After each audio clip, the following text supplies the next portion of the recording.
And, a lot of Chinese people have this perception that Chinese people are more abrasive, they're rude.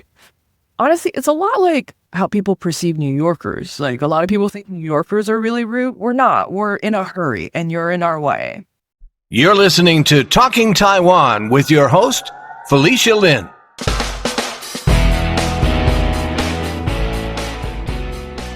That was Vickie Wang, a writer, interpreter, and stand-up comedian born and raised in Taiwan.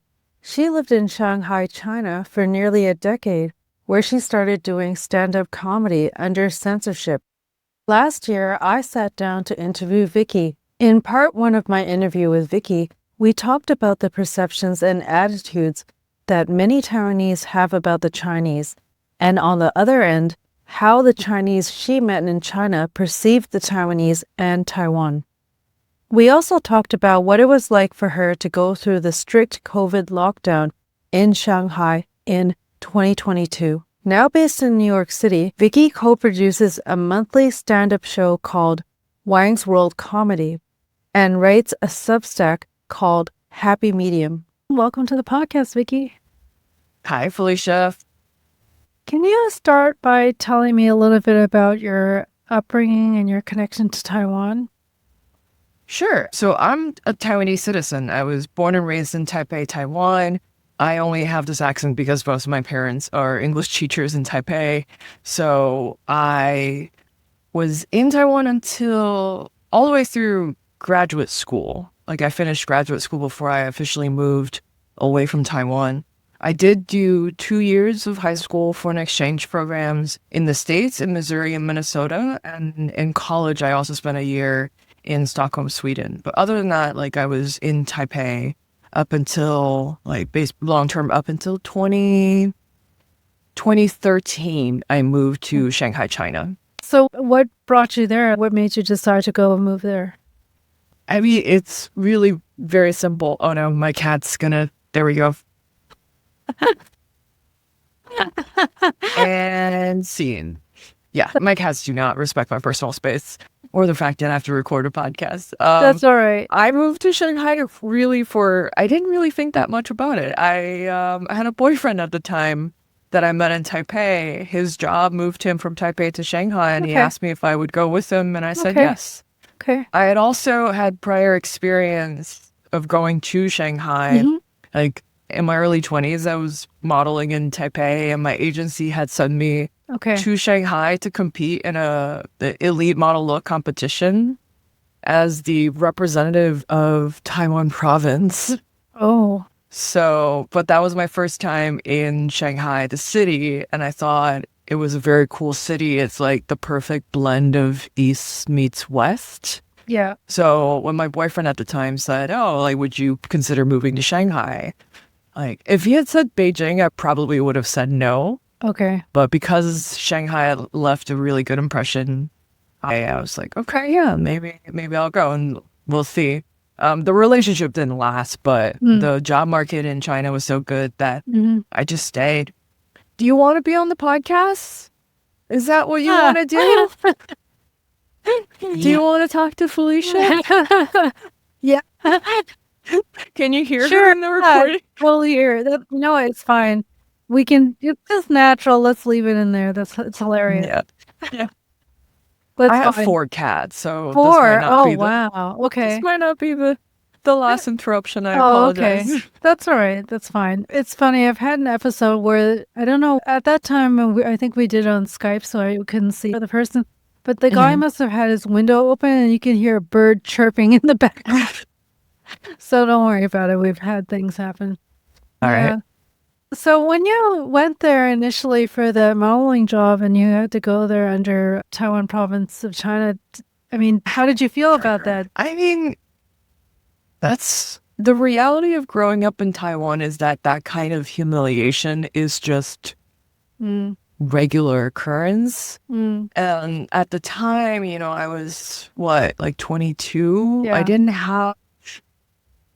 I wasn't strident about it. I wasn't going to fight that. There was no mechanism and I had no influence or authority over what name I competed under. as a young person, you go after the opportunities Yeah. that, Yeah. You don't question, because if you question, up. then the opportunity could be gone. Right. And, it was an all expense paid trip to China, Mm. which, apparently are very popular now in Taiwan. Apparently if you've Yes. ever gone out, there's a lot of those. Yes. But at the time, like, it was like, oh yeah, I get to stay in a fancy hotel in Shanghai and meet other young women from all over China Hmm. and get to compete. It was just, for me, modeling was just an opportunity for me to travel. Hmm. And I only got as far as Shanghai. I got to go to Tokyo or anything like that through modeling, but Mm. the competition itself was an interesting and mostly fun experience. Okay. And so, can you tell me what was life like, or the lifestyle like, when you were living in China? I've been to Shanghai, but that was quite some time ago. Like, I think it was like 2000 or 2001. How would you describe the lifestyle and the life there, like the infrastructure? Because I understand it's quite developed. One of my friends is actually married to a woman from Beijing, and he was telling me about, oh my goodness, how these cities and these malls and all the convenience and the mass transportation and so on. What was it like? Shanghai was, well, I was doing long distance with my boyfriend for, I think, a year before I officially moved there. Mhm. And immediately, like, the city's huge, sprawling city, very metropolitan, very fast paced, very chaotic. The traffic was chaotic. The people are loud and, much more aggressive than people are in Taipei. And it took some getting used to. Like, the public transit is great. And from 2013 through 2022, when I lived there, like, the technology was also advancing very, very quickly. Like, I remember I went from having to move cash from one bank to another to pay my rent to I just tap a couple of times on my phone and it was done. Alipay, WeChat, Taobao, all these apps were ubiquitous and all powerful. And very early on, you kind of have to just make this compromise of like, well, I guess the government has all of my information. Like, Right. because everything's so centralized. All of your digital footprint is concentrated in WeChat and Alipay. And everything's registered. Like, your phone number is registered with your real name and ID numbers. Very early on, you're like, oh yeah, so everything I do, the government has access to. And it's something that's just sort of normalized. I do remember a few months after I moved to Shanghai, my parents came to visit and, we took a cab to go to lunch. And as soon as we got in the cab and I told the cab driver the destination, the driver was like, such a short ride. Why are you wasting my time like this? And at the time, I just snapped back. I was like, just drive. Like, I didn't curse him out. I didn't say anything, But my parents were mortified. They were like, we've never seen you speak like this in public to other people. And, a lot of Chinese people have this perception that Chinese people are more abrasive, they're rude. Honestly, it's a lot like how people perceive New Yorkers. Like, a lot of people think New Yorkers are really rude. We're not. We're in a hurry and you're in our way. So that took a lot of getting used to, right? Especially Taipei, for a capital city, is so mellow and like gentle and cozy compared to Shanghai that like for the first few years, it was definitely an adjustment. And like the noise level is very high. Yeah, it's just, it's a lot on the senses. So you alluded to the fact that it was pretty evident early on that the government's like tracking everything. Did you also feel some limitations as someone from Taiwan and the things that you could do or say when you were in Shanghai? So generally, Chinese people are really friendly towards Taiwanese people. Like, I code switch. I have my accent is much more Taiwanese when I'm in Taiwan, and when I'm in China, I just, over time, I just automatically kind of tone down my Taiwanese accent and do a much more neutral, like, Chinese accent. So people don't immediately clock the fact that I am Taiwanese, but when they do find out, they're usually very excited. They're very friendly. They're like, oh, Taiwan's 宝岛, like, it's like Taiwan's a treasure island. Why don't you want to come back? why don't you want to return to the motherland? Like, our economy's so good. Like, Taiwan is such an important part of China. And it was kind of eye-opening because I grew up with, like we all grow up with propaganda wherever you are. And the propaganda I grew up with was that China was aggressive and Chinese people are aggressive and like the government and the people are conflated as one, right? Yeah. So I was told that, oh yeah, these people, they want to take over. But the sentiment I got from Chinese people that I met were mostly like, oh, but we miss you guys. Like, oh, I would like to go visit, take a vacation, like without having to apply for a travel permit. It takes forever. It's so hard to get. Yeah. And as a Chinese person, I did learn to kind of soften politically, right? When I introduce myself to people, I would say like, oh, I'm from Taiwan, but my grandparents are from China. Like, oh, 我爷爷是湖北人，外公是湖南人, like I would name like the provinces where my grandparents are from because 3 of my 4 grandparents came from China. And just kind of like, I wanted to like, close the distance, right? Because I did notice that a lot of the Taiwanese people living in Shanghai were reluctant to associate with Chinese people. And it's funny, I've spoken about this before, but like Taiwanese feel very comfortable and entitled to their prejudice towards Chinese people. Whereas I have had very little experience of prejudice coming from Chinese people towards Taiwanese people. It's mostly positive bias. Like, oh yeah, Chinese people, you're very cultured, you're very civil, you're very polite, you're very well educated, you speak good English, things like that. Whereas Taiwanese people, like they don't trust Chinese people. And, they might have lived experiences and real life encounters that back up that prejudice, but it does seem very casual. And I would notice that you come back to Taipei, like people would be like, oh yeah, so you just bow down to the renminbi, like you just abandon us now, like the money's too good. And I was like, yes, no, like it wasn't about, like for me, it was just like I was young, I was ambitious, and Shanghai was a really good market for my skill set. Like the job market, my first good job, I struggled the first like 6 months to find decent employment. But then once I landed my first big corporate job, like that just tripled my salary from what I was making in Taipei. And then the salary kept getting better after that. And I was working for, big international names like Gensler, Lego, and Disney. I would not have had that kind of career trajectory, I don't think, if I stayed in Taipei. I found it interesting in your article on Taiwanese American about who gets to be Taiwanese, something like that.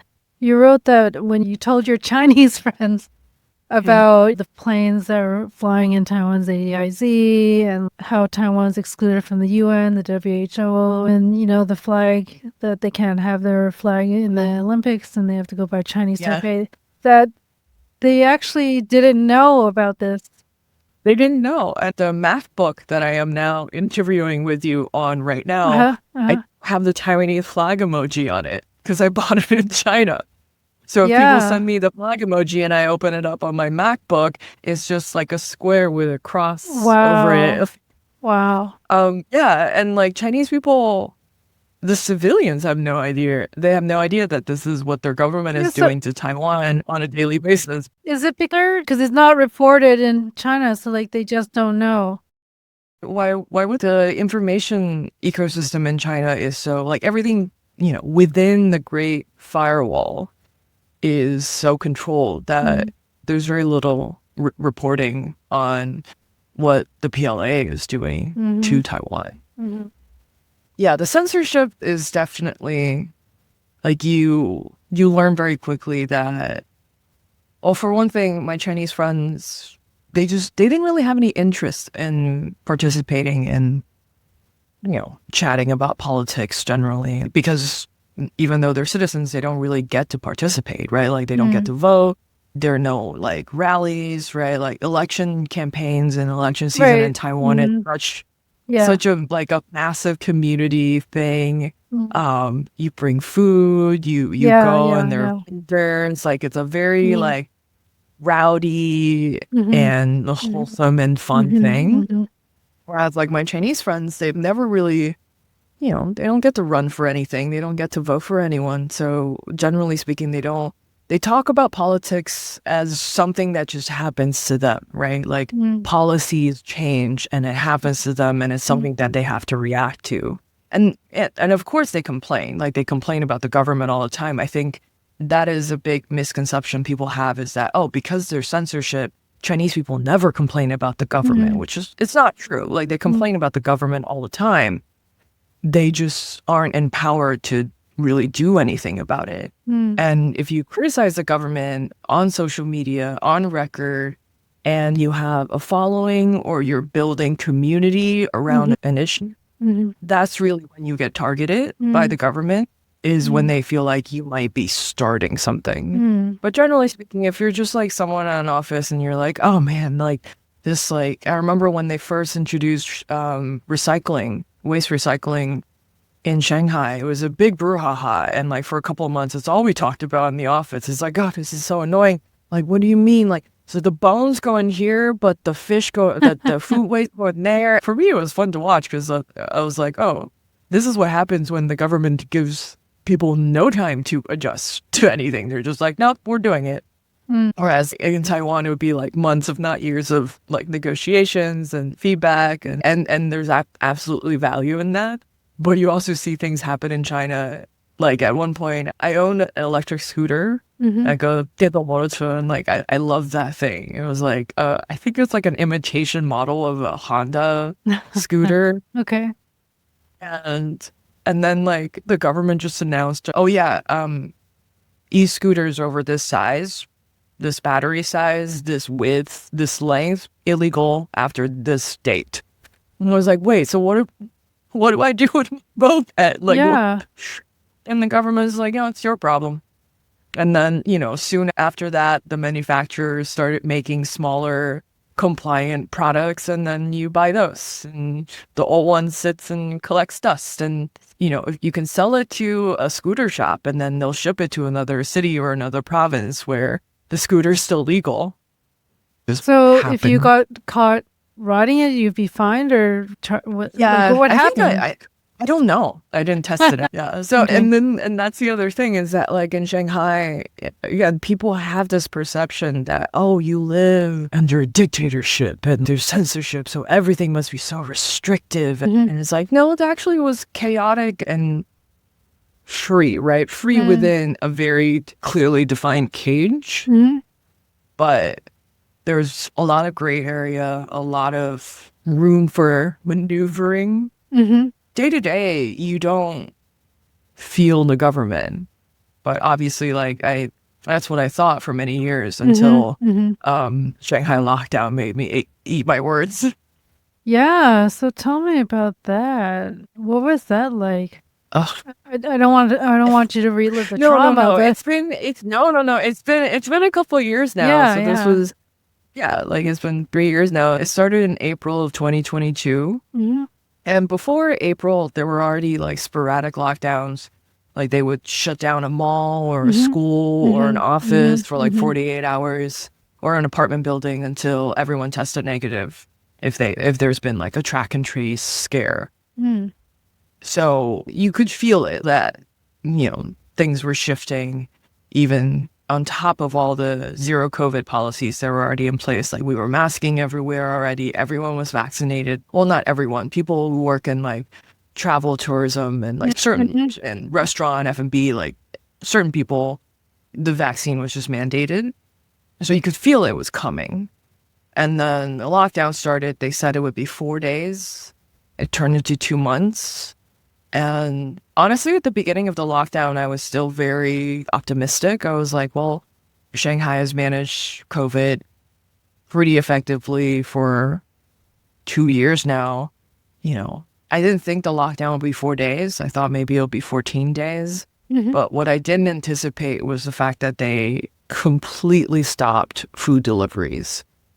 So they shut down all logistics. So there was reporting of fresh food, like groceries just rotting in trucks and in warehouses while people were like scrambling to get food. I ate a box of cereal that I found in the back of my cupboard that expired a couple of years ago at some point. And then eventually the government started issuing rations.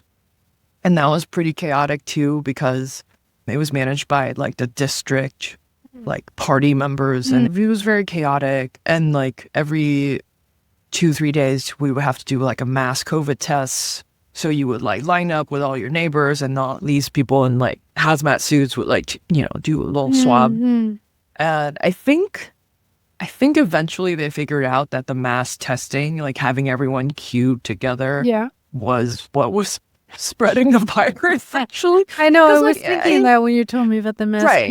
It's like, oh, you overnight decided to mass test 25 million people. How many trained healthcare professionals do you really have who understand how to not cross-contaminate samples and, and stuff like that? It was just some dude in a hazmat suit, and then they were like spraying alcohol in the air, like that would do something. Like, but yeah, it was wild. Yeah, and I definitely became very depressed during lockdown. It was very hard to have so little interaction with the outside world, and only being on your phone. That was really difficult. I, at one point, my boyfriend actually at one point was like, we did lockdown separately. Like he has his apartment. Okay. I had my apartment. Okay. And at one point he knew that I was doom scrolling too much. So he bought me, The Sims 4, like the video game. Aw. He was like, stop scrolling on your phone, play some video games, get your mind off of the lockdown. Like just do anything else that's not scrolling through all the conspiracy theories. And that's the other thing that's really tough, right? Because you don't have reliable media coverage in China. So the information I was getting was like things circulating in group chats, things being posted on my WeChat feed, and there was very little you could do to verify information.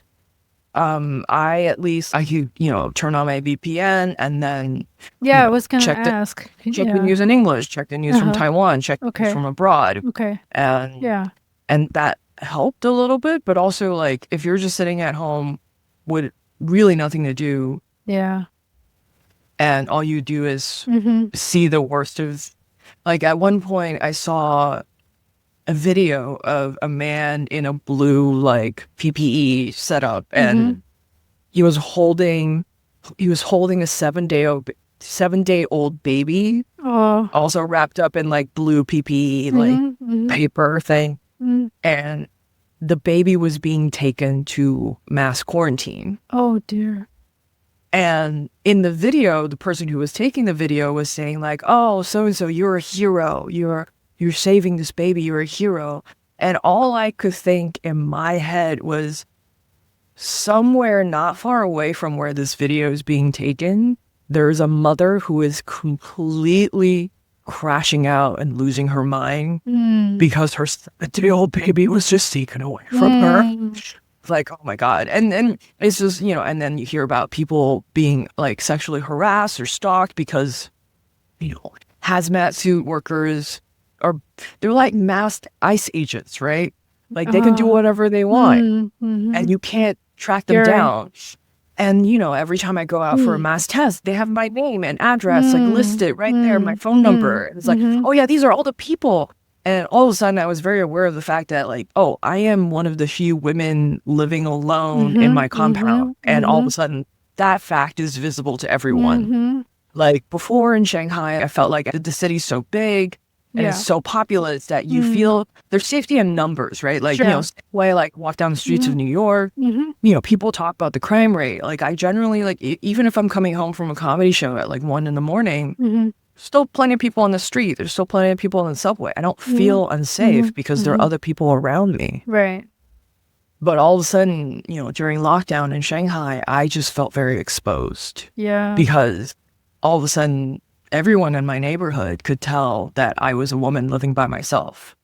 and just reading out my address every single day. Like, so that obviously was very tough. So not long after lockdown, like lockdown ended June, and then my partner and I left in August. Initially, we just thought it would be a vacation. Like, Taiwan hadn't opened up yet at the time, so I couldn't go back to Taipei yet without like a 14-day quarantine. And there was really no way mentally I could have survived a 14-day hotel quarantine after what I just been through. Right. Oh my goodness. So we thought like, oh, let's go to the States. My partner's from Michigan. Let's go and just be in the suburbs and like figure out, what we're going to do next. Just take some time. Yeah. And then while we were in the US, my partner found out that his company was like, just leave China. You don't have to go back anymore. And I was like, okay. All right. So the vacation all of a sudden turned into a relocation, which was not the plan. So I'm just curious. So they just stopped all like food deliveries. So were people like seriously like what did they do if they didn't have enough food in their home? Like they couldn't go out. They couldn't. What were the options? I mean, it just wasn't thought out, right? Yeah. Like they stopped all deliveries, and then people were starting to complain that there was no food. And then there was like, oh yeah, okay, we'll allow some food delivery, but then it was like, it became like a morning ritual, especially for people with a larger family. Yeah. Like for me, it was just me and my cats. Like we were fine. But for people with family, it like then competing on your phone to order groceries when there was very limited stock, very limited inventory, very limited, things that were coming into the city.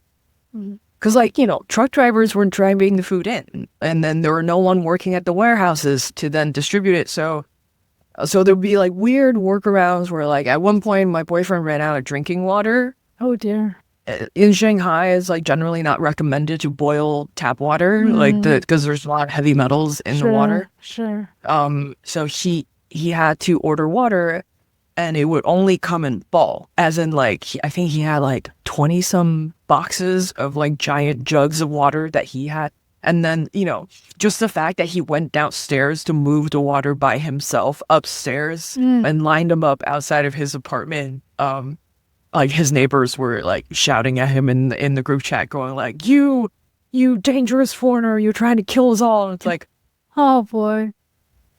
And then later on, other neighbors started asking to buy water from him. I've also heard of friends whose neighborhoods were less Lord of the Flies, much more like, much more cooperative, much more like collaborative, where they started a bartering system. The most valuable currency during lockdown was Coke Zero for whatever reason.